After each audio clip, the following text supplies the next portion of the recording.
Boa noite, meus irmãos, graça e paz. Amém. Quero expressar minha alegria de estar aqui essa noite com os irmãos, uma igreja de gente querida. Na verdade, quando a gente tem ajuntamento do povo de Deus, a gente se sente em casa, né?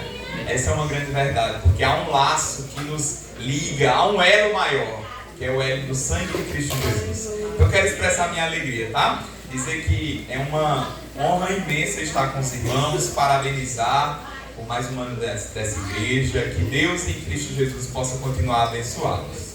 Queria que os irmãos pudessem abrir a palavra do Senhor no livro que vocês estão estudando, estão lendo, Apocalipse. Nós vamos abrir no capítulo 3 dessa vez. Nós vamos ler Apocalipse, capítulo 3, do verso 1 até o verso 6. Preste bem atenção ao que diz a palavra do Senhor. Carta à igreja em Sardes, verso 1. Ao anjo da igreja em Sardes, escreva: estas coisas diz aquele que tem os 7 Espíritos de Deus e as 7 estrelas. Conheço as obras que você realiza, que você tem fama de estar vivo, mas está morto. Fique vigiando e fortaleça o restante que restava para morrer, porque verifiquei que as obras que você realiza não são íntegras na presença do meu Deus. Verso 3. Lembre-se, pois, do que você recebeu e ouviu, guarde-o e arrependa-se. Se você não vigiar, virei como ladrão, e você de modo nenhum saberá em que hora virei contra você. Verso 4. Mas você tem aí em Sardes umas poucas pessoas que não se contaminaram com as suas vestes. Elas andarão comigo, vestidas de branco, pois são dignas. O vencedor será assim, vestido de branco, e de modo nenhum apagarei o seu nome do livro da vida. Pelo contrário, confessarei o seu nome diante de meu Pai e diante dos seus anjos. Quem tem ouvidos, ouça o que o Espírito diz às igrejas. Meus irmãos, queria que nós pudéssemos orar uma vez mais, tá bom? Então vamos pedir ao Senhor mais uma vez, para que a graça dele esteja sobre nós. Senhor Deus, nós queremos te louvar por esta noite, por tudo que já podemos, ó Deus, cantar a Ti, por tudo que podemos, ó Pai, expressar em forma de adoração ao Senhor. Pedimos nesse momento para que o Senhor continue a falar aos nossos corações, que seja a boca do Senhor, que seja a voz do Senhor, impactando as nossas vidas para a glória do Teu nome. É assim que nós te oramos, no nome de Jesus. Amém. Os irmãos podem sentar-se.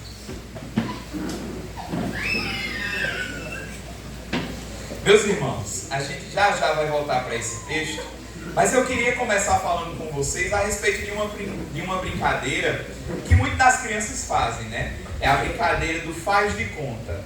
Talvez, né, você já tenha brincado muito, não sei quantos lembram, né? Mas é algo muito natural essa brincadeira ainda quando criança, né? Ainda na infância. É o tipo de brincadeira onde a criança, ela finge ser o que ela não é.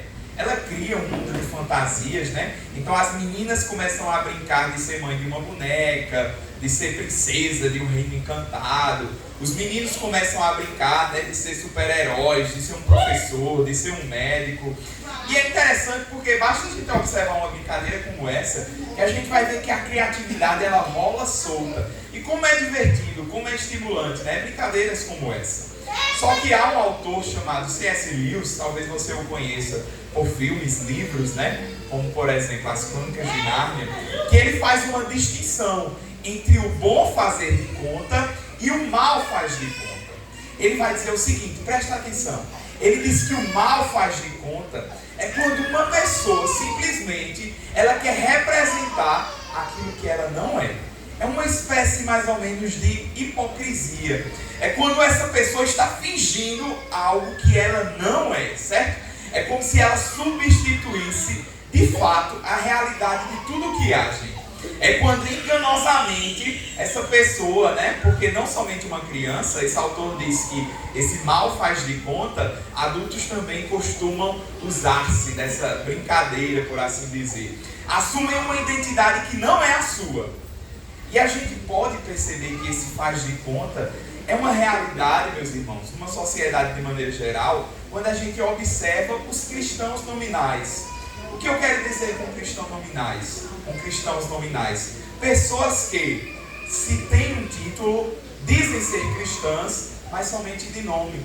quando verdadeiramente elas não fazem parte, né, do cristianismo verdadeiro.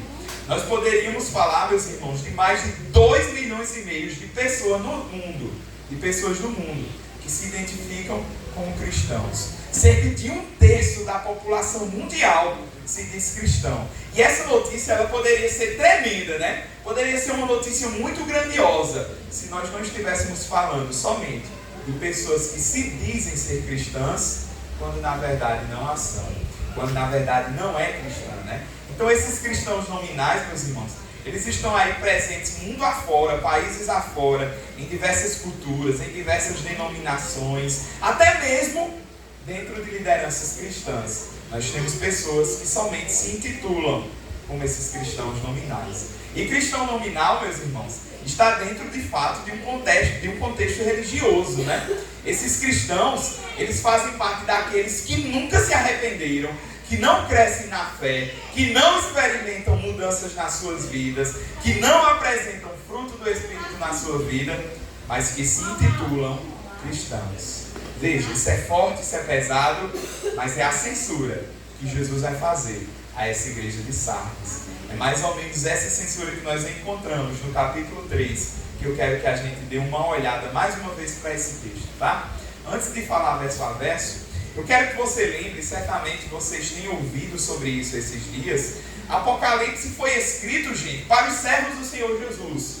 Eu sei que muitos, né, principalmente adolescentes, quando eu era adolescente, eu criava uma fantasia que o Apocalipse era o fim dos tempos, como se só falasse sobre isso e que fosse um livro terrível, né? Que assolasse, que me trouxesse pesadelo, quando na verdade não. O livro de Apocalipse, meus irmãos, é um livro para os servos do Senhor Jesus.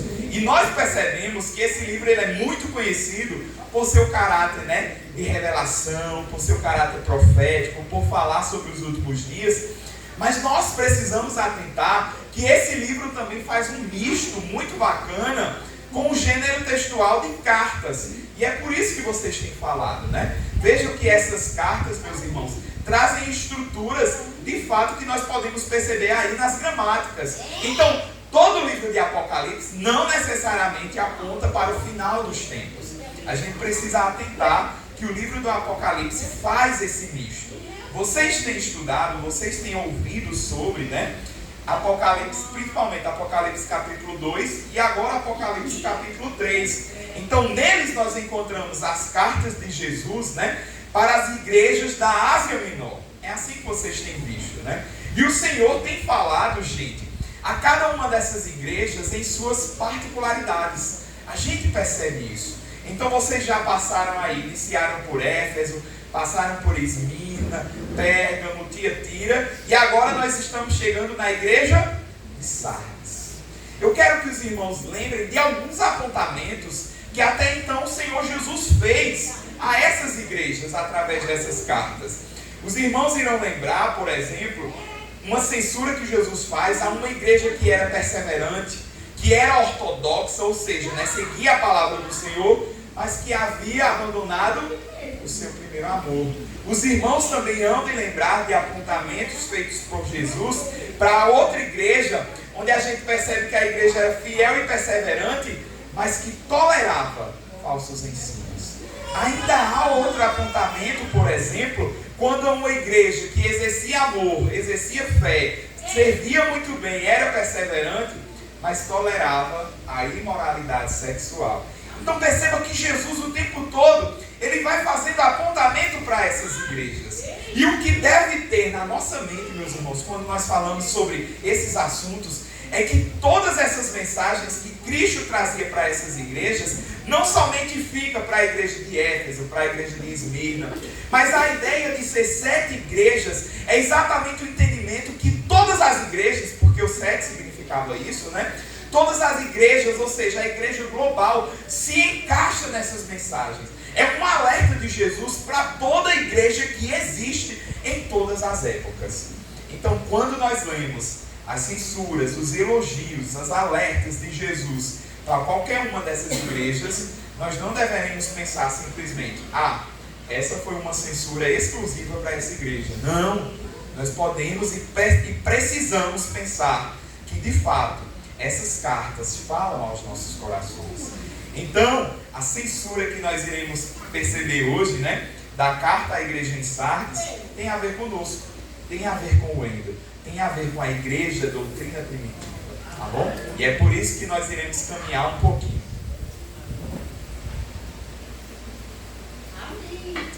Antes ainda de entrar no verso a verso, eu quero que os irmãos percebam algumas informações, tragam à sua mente, prestem bem atenção a algumas informações que são muito importantes para a gente costurar na mensagem de hoje à noite, tá? Sardes era uma cidade, e era uma cidade muito bem estratégica. Ela se localizava, meus irmãos, naquela época, com a sua geografia muito bem estratégica. O povo de Sardes era um povo muito forte, era um povo de fato, né, que tinha uma capacidade tremenda de guerra. Com isso, a fama dessa cidade, né, era a melhor possível para a Ásia Menor. Para os irmãos terem noção, essa cidade, né, ela tinha uma fortaleza tão grande que todos os seus lados tinham imponentes muralhas. Então perceba, esse povo fazia parte de um povo que jamais iria pensar que alguém iria invadir essa cidade, que alguém iria vir assolar essa cidade, destruir essa cidade. Porque para aquele povo era imbatível. Gente, isso era uma ideia tão predominante na época que existia uma frasezinha, uma expressão que dizia o seguinte: capturar a Acrópole de Sardes. O pessoal usava muito isso, capturar a Acrópole de Sardes, como a ideia de alguém que não consegue alcançar alguma coisa, algo que era impossível de se fazer. Então a ideia era que a cidade era tão fortificada, ela tinha uma estrutura tão bacana, ela era, né, envolta de tantas muralhas, que aquele povo batia no peito e dizia assim: nós somos invencíveis, ninguém poderá nos derrubar, ninguém poderá vencer-nos. Só que quando nós vamos estudar a história, meus irmãos, não é assim que acontece. A gente vai perceber durante a história que essa cidade, ela vai ser caída, ela vai cair, ela vai ser conquistada no reinado de Ciro. E também no episódio com outro homem que foi chamado de Antíoco Epifânio. E a gente percebe que essa cidade, que era tida por uma cidade, né, fortificada, invencível, imbatível, ela cai. E mais na frente nós percebemos que ela volta a ser reconstruída. Mas eu quero que os irmãos prestem atenção nessas informações, porque tem tudo a ver com aquilo que Jesus fala na carta, em Apocalipse capítulo 3. Esse povo era um povo rico, era um povo próspero, era bem populosa essa cidade, e todos elogiavam essa cidade. Só que, meus irmãos, a gente percebe que tudo não passava de aparência. Meus irmãos, a gente vai perceber que a história da igreja de Sardes tem tudo a ver com a história da cidade de Sardes, que eu acabei de falar para os irmãos. A igreja tinha adquirido sim uma fama. A igreja, né, para aquelas outras igrejas da época, era uma igreja excelente, era uma igreja que tinha vida, não tem nenhuma falsa doutrina nessa igreja. Era assim que se pensava sobre a igreja de Sardes, né? É tanto que a gente não ouve falar como ouve falar em outras igrejas, por exemplo, dos nicolaítas, de Balaão, de Jezabel, de nada dessas coisas. A ideia era que aparentemente essa igreja era uma igreja perfeita, mas era só aparências. Meus irmãos, infelizmente, era só rótulo, era só aquilo que outras pessoas enxergavam. Porque a gente vai olhar agora para o texto e a gente vai perceber fortes censuras que Jesus faz para essa igreja. Olhe para o verso 1 desse livro, desse capítulo. O verso 1 começa dizendo o seguinte: ao anjo da igreja em Sardes escreva: estas coisas diz aquele que tem os 7 Espíritos de Deus e as 7 estrelas. Meus irmãos, o verso 1 nada mais é do que um apontamento para o dono da igreja falando para a sua igreja. Vocês podem olhar que essa comparação aí, essa ilustração do verso 1, é uma ilustração explicada no capítulo 1, verso 20. Se vocês puderem olhar na Bíblia de vocês, vocês irão entender. Percebam, o verso 20 do capítulo 1 diz o seguinte: quanto ao mistério das 7 estrelas que você viu na minha mão direita, e quanto aos 7 candelabros de ouro, as 7 estrelas são os anjos das 7 igrejas, e os 7 candelabros são as 7 igrejas. Então, quando a gente vai para o verso 1 do capítulo 3, o que a gente entende é exatamente isso. É Jesus dizendo assim: olha, eu que sou o dono da igreja, eu vou falar algo para vocês. E aí, meus irmãos, quando Jesus fala, nós precisamos ouvir, né? Sejam palavras que vão de confronto a nós, ou sejam palavras que vão nos confortar. Mas aqui a gente percebe agora que serão as palavras do dono da igreja. E que palavras são essas? Continua os versos comigo. Desde que o verso 1 ainda diz o seguinte: conheço as tuas obras que você realiza. Diz assim na minha versão, né? Talvez a sua versão seja outra. Mas, meus irmãos, se o dono da igreja está dizendo assim para a igreja: eu conheço as tuas obras, cara, isso tem que atemorizar, isso tem que amedrontar o coração de quem vive somente de aparência. Assim como como eu já falei para os irmãos, a censura principal que Jesus faz a essa igreja, que essa igreja vivia de aparência, que essa igreja vivia de hipocrisia. Meus irmãos, essas pessoas precisavam entender que o seu discurso bonito, rebuscado, as suas vestes, né, muito boas, né, as suas vestes muito bem aparentes, as suas obras que eram muito aplaudidas por outros, né, tudo isso de nada valia, porque o dono da igreja conhecia profundamente as obras dessas pessoas, dessa igreja. E isso, meus irmãos, deveria amedrontar esse povo, deveria de fato trazer temor a este povo, porque diante de Jesus, que é o dono da igreja, não há disfarce, não adianta de maneira nenhuma, porque diante de Jesus, nada passe oculto. Talvez o seu pai, talvez a sua mãe, talvez o seu marido, a sua esposa, o seu filho, nem o conheça bem. Mas uma certeza que nós temos é que o dono da igreja conhece muito bem a sua igreja. Então não adiantava, meus irmãos, para aquele povo, né, tentar aparentar com seus discursos, com as suas roupas, com as suas obras, algo que eles não eram.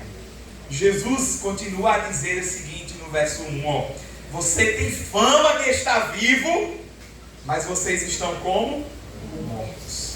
Então, como mortos, não queiram ensinar que vocês estão vivos. Como mortos, não queiram, né, aparentar para os outros alguma vitalidade, porque vocês estão mortos. Poxa, isso é uma avaliação do dono da igreja, gente. Não é a avaliação de um vizinho da igreja, de alguém que visita a igreja somente nos domingos. Isso é avaliação. Que avaliação terrível de se ouvir.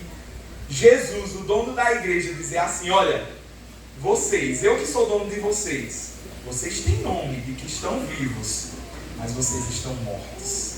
É uma censura muito dura para nós, né? É uma censura que nós percebemos aqui. São palavras muito fortes, palavras muito impactantes para essa igreja. E veja que o verso 2 continua com um discurso ainda mais pesado. Veja que o verso 2 diz: fique vigiando e fortaleça o restante que estava para morrer. Porque verifiquei que as obras que você realiza não são íntegras na presença do meu Deus. A ideia é essa, gente. A ideia é que Jesus, né, ele está falando por trás das aparências para aquele povo. Eu não achei que as suas obras fossem perfeitas diante dos olhos do meu Deus. Gente, eu quero que vocês olhem como esse texto ele é profundo. Porque a censura de Jesus para essa igreja não é que essa igreja não era atuante. Não é que essa igreja não fizesse obras, não. A igreja fazia obras. A igreja era atuante. A falha da igreja não era o fato dela não ser atuante. Havia agenda na igreja. Quiçá, né? Talvez essa igreja, meus irmãos, expulsasse demônios. Talvez essa igreja fizesse milagres, né, em nome do Senhor Jesus. A igreja era atuante. Mas a gente percebe nesse verso que as obras que eles faziam diante de Deus eram somente disfarce. Era somente algo para aparentar para as outras pessoas. Mas não eram obras que eram feitas de coração. Os irmãos conseguem perceber o contraste nesse texto que nós estamos lendo entre reputação e realidade? Eles tinham a reputação muito boa. Todo mundo olhava e uau, a igreja de Sardes é incrível. Mas qual era a avaliação que o dono da igreja fazia sobre essa igreja? É duro, É pesado, meus irmãos. Vamos continuar o texto. Perceba que, como a estrutura de qualquer uma das outras cartas, como vocês têm visto, Jesus agora dá algumas instruções para essa igreja. Verso 2. Ainda no verso 2, a primeira expressão diz o seguinte: fique vigiando e fortaleça o restante que estava para morrer. Verso 3 ainda diz o seguinte: lembre-se, pois, do que você recebeu e ouviu, guarde-o e arrependa-se. Se você não vigiar, virei como ladrão, e você de modo nenhum saberá em que hora virei contra você. Então, como qualquer uma das outras cartas, Jesus agora traz algumas instruções. E a primeira instrução que nós percebemos aqui é: seja vigilante. Na igreja já haviam mortos, pessoas que espiritualmente, meus irmãos, não tinham vida. E outros estavam meio que já nas últimas, respirando por aparelhos, adoecidos pelos pecados.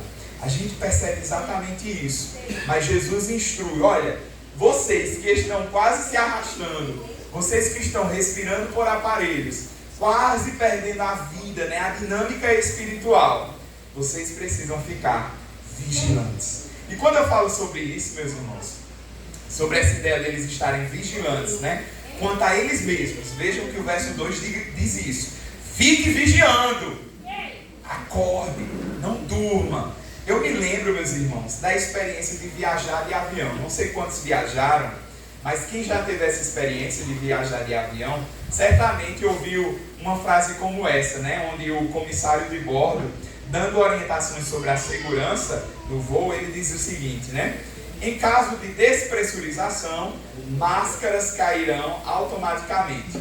Coloque a máscara de oxigênio primeiro em você, puxe uma delas, coloque-a sobre o nariz e a boca, ajustando o elástico em volta da cabeça e só depois auxilie os outros, caso necessário. Meus irmãos, o que me chama a atenção, por que será que é dada essa ordem de você primeiro colocar a máscara em você, para que depois você possa ajudar outros? Não seria esse um ato de egoísmo, será? Não, meus irmãos. A verdade é que, se por acaso o avião, tiver uma despressurização, vai haver falta de oxigênio. E havendo falta de oxigênio, se a ordem dessa colocação de máscaras for invertida, quando alguém, qualquer um que esteja no avião, quiser ir ajudar outros, talvez nessa tentativa de ajudar outros, você desmaie por falta de oxigênio. É por isso que no avião essa é a instrução, caso haja despressurização, para que primeiro você coloque a sua máscara e só depois você possa ir ajudar outros. Mas o que é que isso tem a ver com o texto?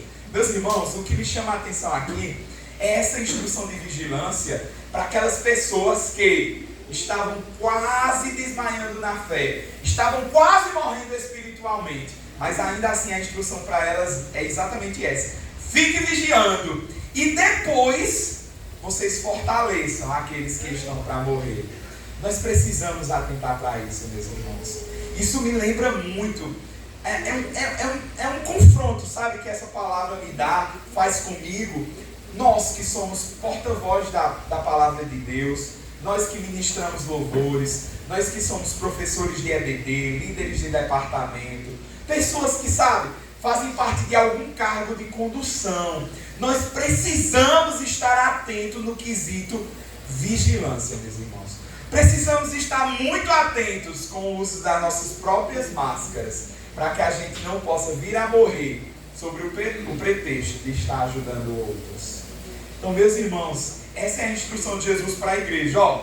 Fique vigiando. Primeiramente, atente como está a sua vida.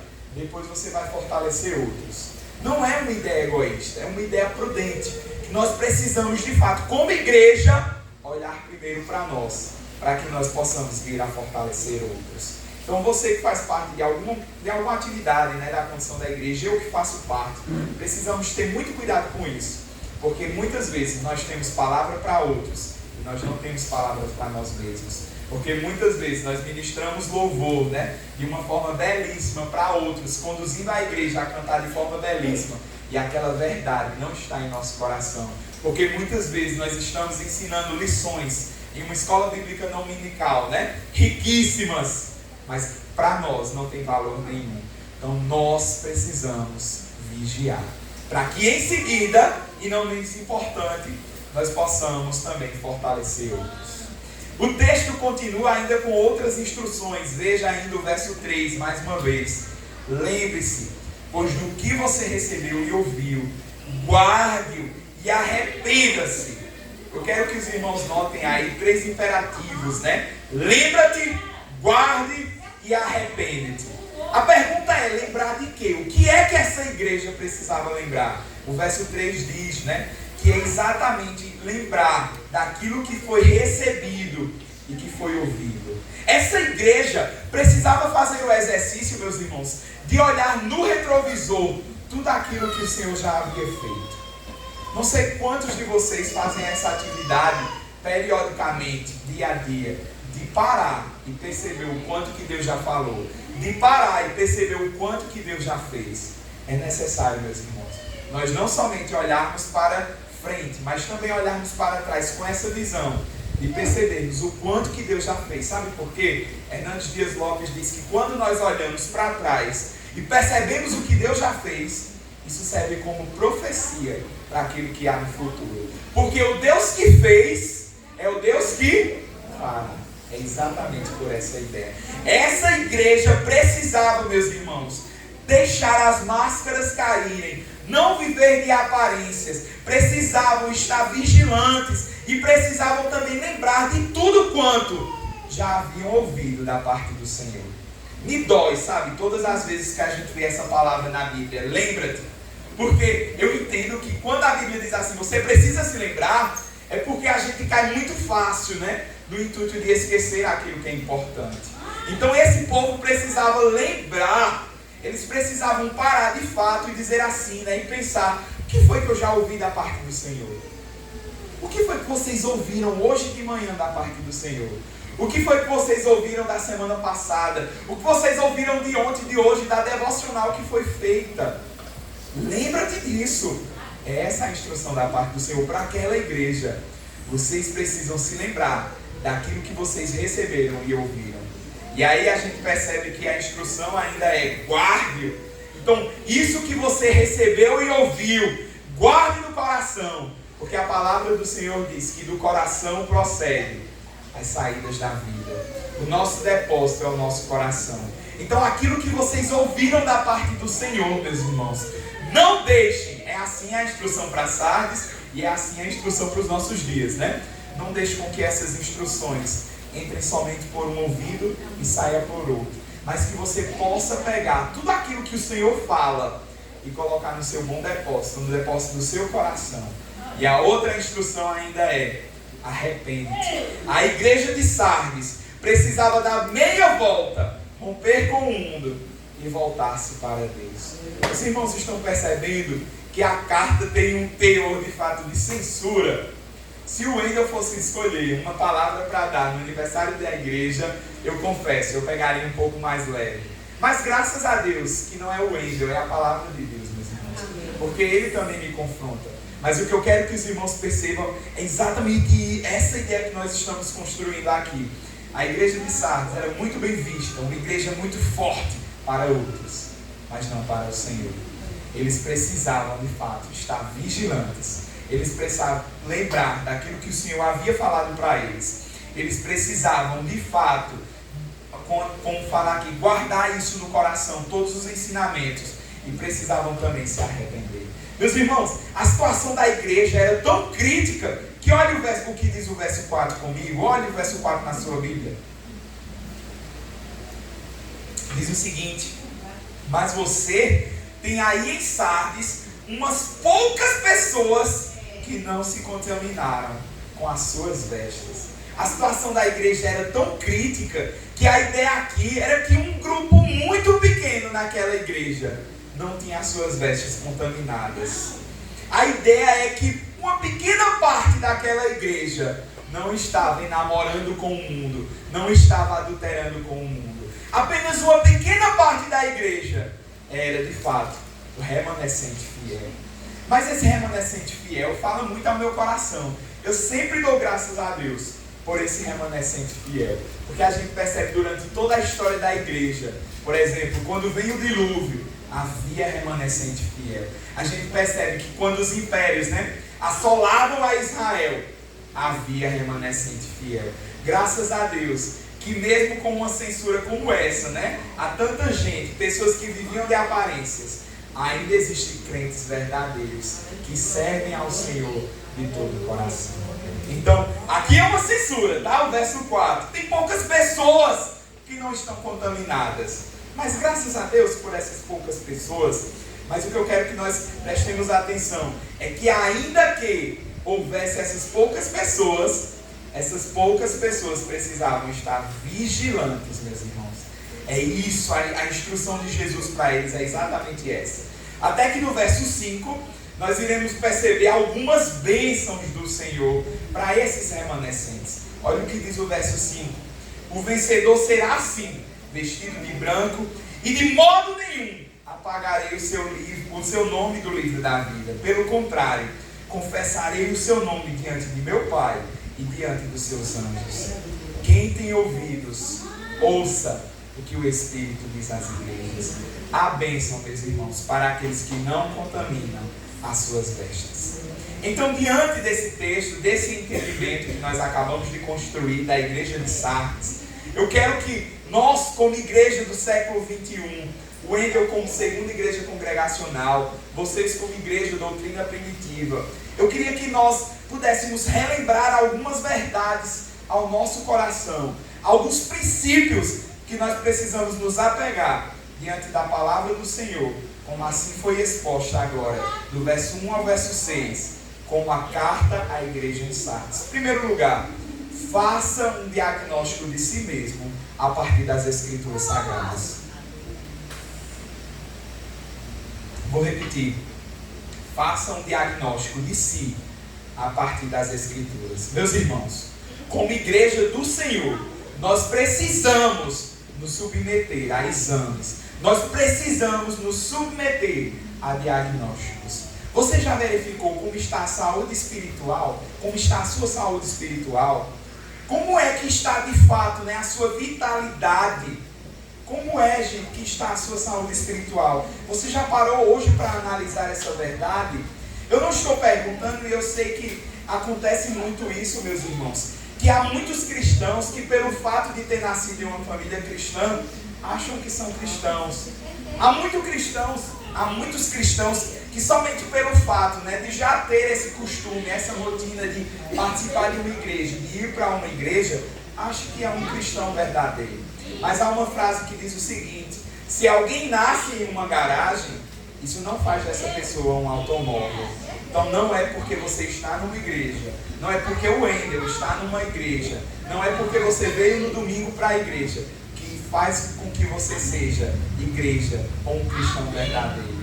Meus irmãos, nós precisamos fazer um diagnóstico sincero. Nós precisamos ser fiéis a nós mesmos, e olhar como está a nossa saúde espiritual. Nós não podemos nos contentar, meus irmãos, com o nosso nome somente escrito no rol da igreja, de membros da igreja. Nós precisamos ter a garantia que o nosso nome está escrito no livro da vida. Essa igreja, meus irmãos, precisava fazer um diagnóstico de si mesmo. Enquanto todos à sua volta estavam dizendo: que igreja incrível, forte, bacana demais, não tem falsos ensinos, nada disso. Enquanto várias pessoas poderiam falar isso sobre essa igreja se envaideceu, se trocou, trocou o relacionamento com o mundo e se perdeu. E essa era a saúde espiritual da maioria das pessoas que faziam parte dessa igreja. Elas estavam mortas. Nós precisamos, meus irmãos, parar dia após dia e avaliar como está a nossa saúde espiritual. Você já fez isso? Vou dar 30 segundos para que você possa se analisar e pensar como está a sua vida. Você tem tido relacionamento sincero com o Senhor? Você tem desfrutado das bênçãos do Senhor? Das bênçãos que eu digo é de fato de você ter acesso ao Senhor, da salvação que o Senhor providenciou. Pense um pouquinho, como está a sua saúde?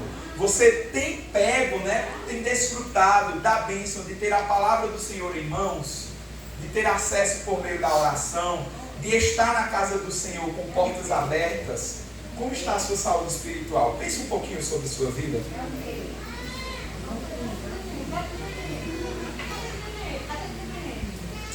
Em segundo lugar, meus irmãos, essa igreja precisava fazer um diagnóstico de si, assim como nós precisamos.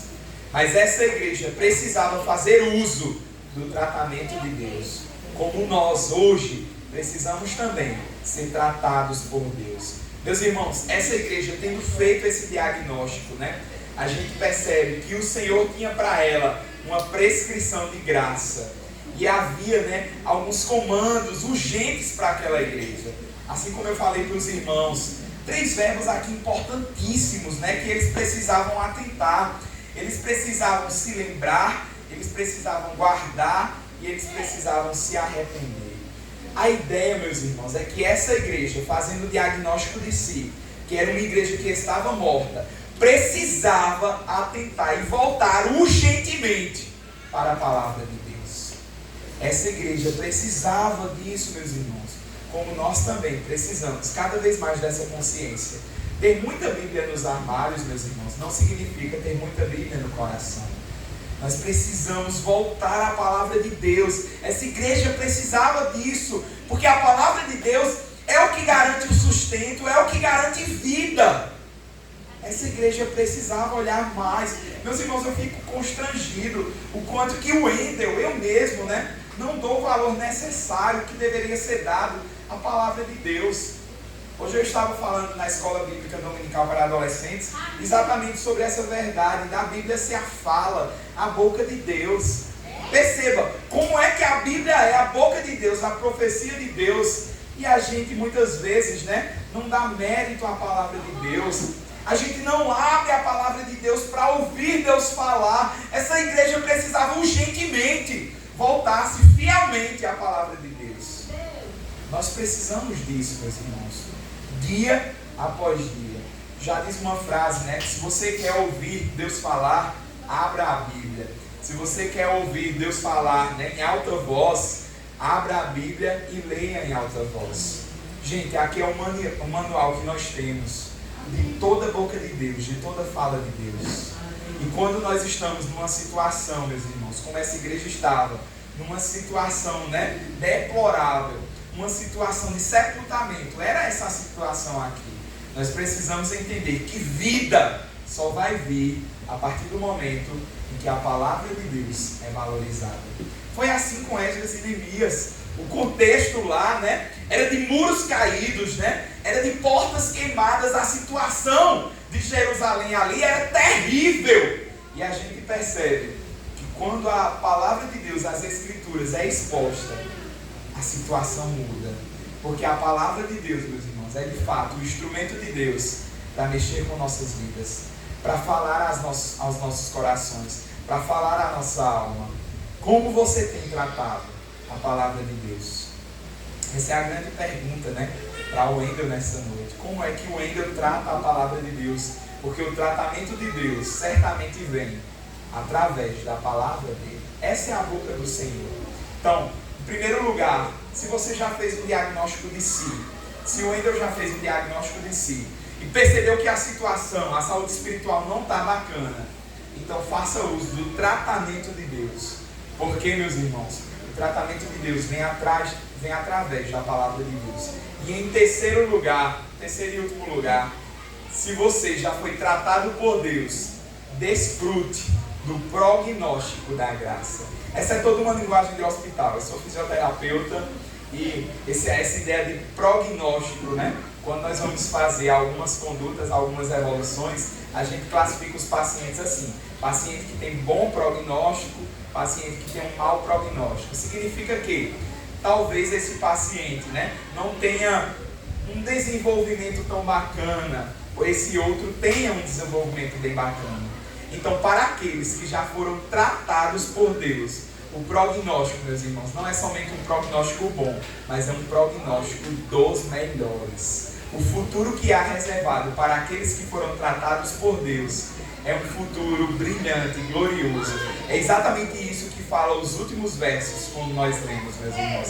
Aqueles que vivem em santidade e em vida, meus irmãos. Nós precisamos ter isso em nossa mente, sabe? Aqueles que se santificam aqui, eles vão poder viver em glória lá e eternamente. Essa é a verdade. Quem não se envergonha de Cristo agora, terá o seu nome proclamado por Cristo em toda a glória. É isso que os últimos versos nos garantem. Jesus disse: estes andarão comigo, serão vestidos de branco e jamais terão seus nomes apagados do livro da vida. Que Deus, meus irmãos, que Deus. Porque diante de uma censura forte como essa, né? Igreja que está morta, que nós não queiramos ouvir uma censura dessa. Diante de um pecado tão profundo, né? Que é o pecado da arrogância, o pecado da vaidade, como essa igreja estava profundamente mergulhada. Há um Deus misericordioso, há um Deus longânimo, há um Deus bondoso, que ainda olha para essa igreja e diz assim: volta, arrepende-te. Então, esse é o Deus que nesta noite nos dá essa oportunidade, meus irmãos, de lembrar-se do que Ele já falou, de lembrar-se do que Ele já fez, de voltar de fato atrás, né? E de guardar a palavra dele em nosso coração. Que Deus, meus irmãos, que Deus. Conta-se uma história, prestem atenção, de um jovem soldado que foi trazido por Alexandre o Grande, acusado de se esconder em uma caverna para não ir para a guerra. Alexandre o Grande, né, chega para esse soldado e pergunta: como é seu nome? E esse soldado diz: Alexandre, meu senhor. Alexandre o Grande, surpreso, pergunta novamente: como é o seu nome? E o soldado cabisbaixo responde: Alexandre, meu senhor. Alexandre o Grande, furioso, agarra ele pela camisa e agora grita: como é o seu nome? E o soldado trêmulo responde: Alexandre, meu senhor. Alexandre o Grande, furioso, joga o soldado no chão e diz: mude de vida, se não mude de nome. Creio que hoje Deus, meus irmãos, pergunta de fato a nós que somos cristãos, né? Como é o seu nome? Se nós tivermos, né, uma resposta como cristão, meu Senhor, então que de fato nós possamos mudar de vida, se não mudar de nome. Nós não podemos, meus irmãos, ser somente cristãos nominais. Nós não podemos ter nome de quem vive, mas está com a saúde morta, está mortos espiritualmente. Nós precisamos, de fato, meus irmãos, estar cientes do nome que nós carregamos. Nós como cristãos, nós como igrejas, né? Como igreja do Senhor.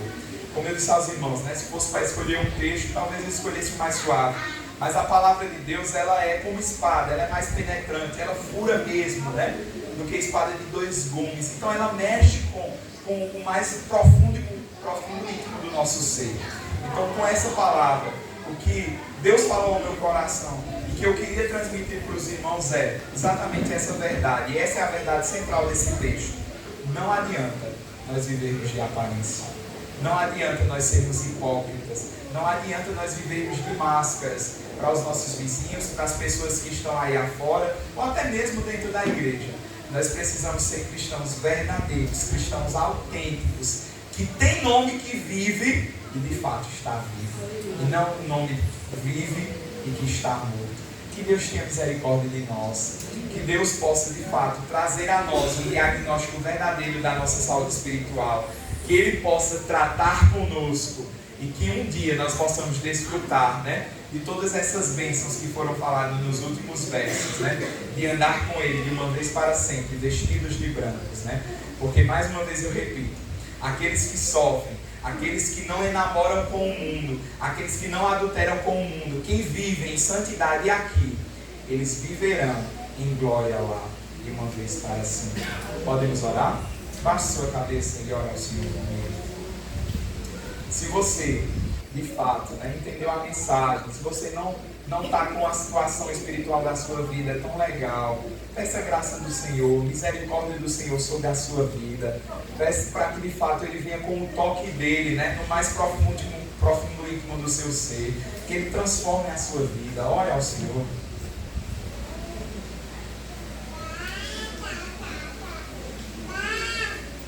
Senhor Deus, nós estamos aqui nessa noite, Pai, para pedir graça e misericórdia da Tua parte sobre nós.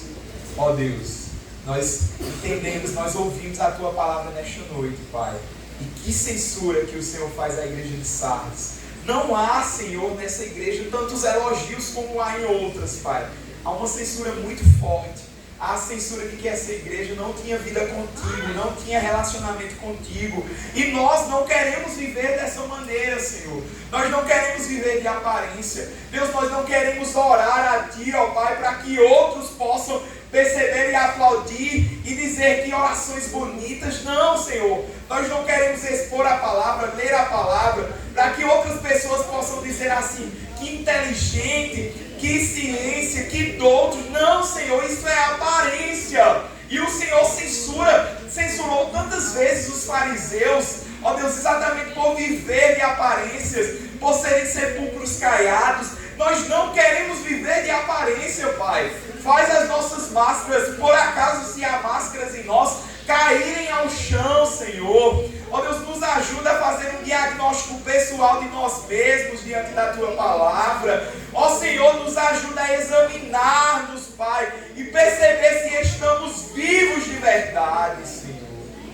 Nos ajuda com esse diagnóstico, Pai. Ó Deus, e se por acaso há alguém aqui nesta noite que tem esse diagnóstico de alguém que tem nome que vive, mas está morto, ó Deus, que a Tua graça, Pai, que a prescrição da Tua graça possa ir de encontro a essas pessoas, que o tratamento do Senhor venha para com esses, e que essas pessoas no Senhor possam se arrepender dos seus maus caminhos, se arrepender dos seus pecados e voltar-se para o Senhor. Ó Deus, trata-nos com a Tua graça, Senhor. O Senhor sabe tratar, Deus, quando a situação, Pai, é de alguém que já está quase expirando, de alguém que está quase morrendo. O Senhor é quem traz vida e vida em abundância, Senhor. Oh, Deus. E para aqueles, Deus, para aqueles que têm vida verdadeira no Senhor, para aqueles que não são cristãos, somente de nome, Pai, traz perseverança, traz vigilância, Senhor, como a Sua palavra nos instruiu nessa noite. Ó Deus, o nome de Jesus, sustenta-nos, Senhor, para permanecermos firmes, Pai, até o último fôlego de nossas vidas, Pai.